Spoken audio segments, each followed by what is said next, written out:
If you're able to watch and understand this video, you've probably read a book before. I'd even bet that you've checked a book out from the public library. If you're young, maybe you remember gawking at a book sorting machine, or standing on a crate to search up a book on the computer, and if you're older, maybe you have memories of flipping through index cards to find information for a school project. The point is, at some point in their life, most everyone has utilized the services that public libraries provide. But in an increasingly digital world, where information is more accessible than ever before, are libraries becoming obsolete? After all, we can search the largest database of information ever from a device that fits in one hand without even having to leave the house. While that is true for most people, internet access is still a privilege that many people don't have or don't have consistently, and the services of a library go far beyond books and physical information sources. Libraries are and should continue to be places where the tools to learn are free and accessible to everyone. The elimination of libraries would disproportionately impact working-class people and families by removing what is sometimes their only access to technology and free education. Instead, we need to provide more funding to libraries so that they can continue their mission and adjust their services to the needs of an ever-evolving society. Since their creation, public libraries have grown and evolved in their function.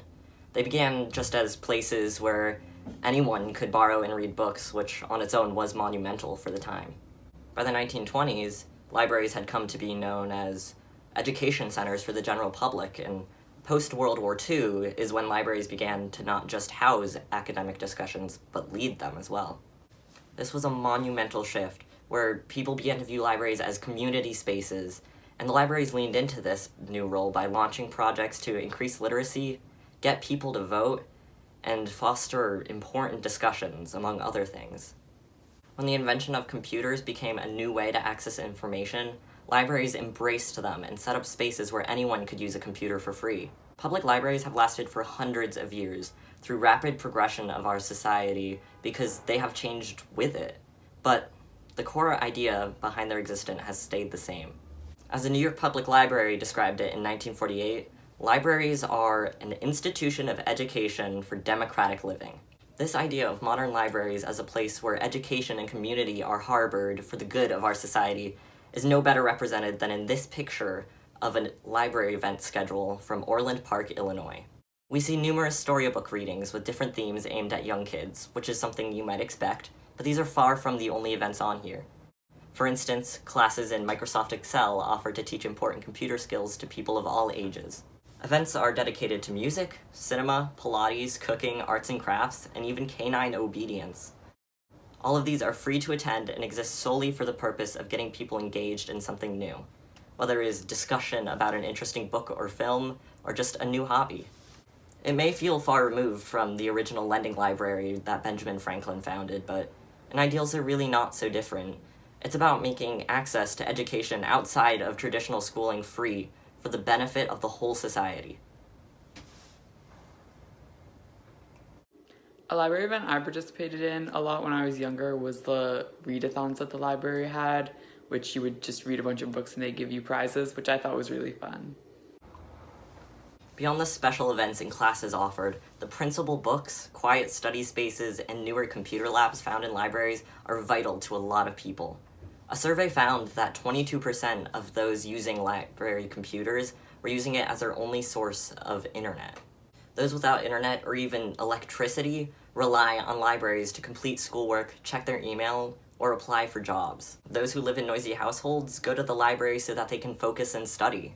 And while for most of us, ordering a book off of Amazon is more convenient than waiting for it to be available from a local library, that's not an option for everyone. Libraries are aware of this, and many have created programs to target these people and the specific problems of their community. Bookmobiles, computer labs, and device lending are common ways that libraries try to help. However, most libraries are underfunded, and many don't have the money to create the kinds of programs that are needed. From 2010 to 2012, 40% of states reported decreasing funding for public libraries, and 7 states provided no funding at all. This is likely because the people that control these budgets aren't the people who do rely on libraries. That's why it's so important to talk about the invaluable resources that libraries provide. We can't let states believe that libraries are obsolete just because they don't personally need them. First thing that you can see when you enter the library is the book sorting machine through a window.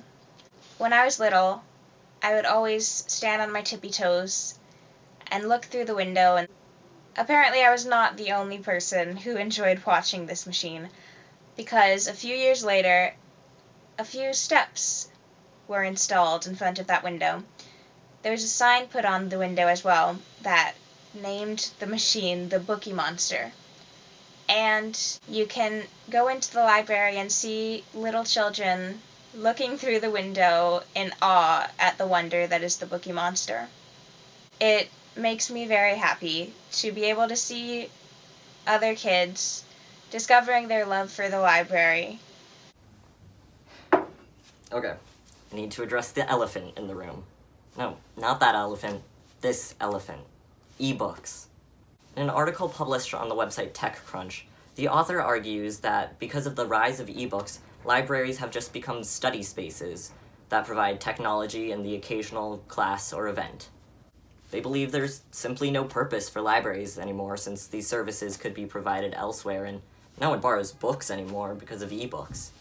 But the thing is, e-books are never going to fully replace regular books, just like how the internet didn't get rid of magazines or newspapers.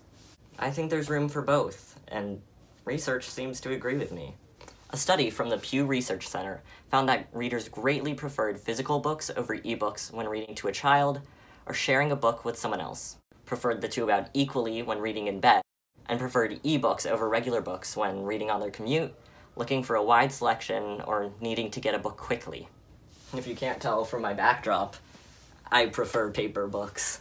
I had a Kindle for a few years, and while it certainly was easier to carry around in my backpack, I found that with my undiagnosed at the time ADHD, that I was less motivated to read when I couldn't physically see my progress. Seeing 50% in the corner of my screen just didn't give my brain the same hit of dopamine like feeling hundreds of pages in my hand as I flip to where I left off does.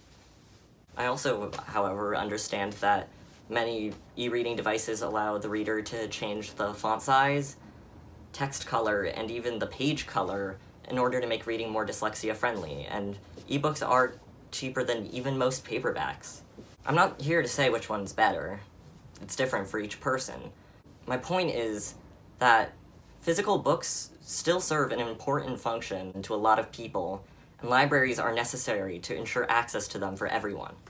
The book lending services of a library may be less crucial than in pre-internet, pre-ebook eras, but to say they are pointless, unnecessary, or dying is a gross exaggeration based off the false dichotomy of ebooks versus physical books.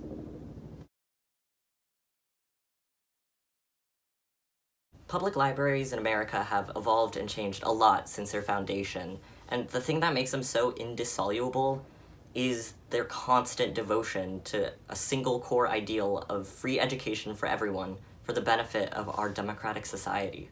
Nowadays, this goal is often represented by programs, events, and classes offered at libraries for anyone to attend free of charge.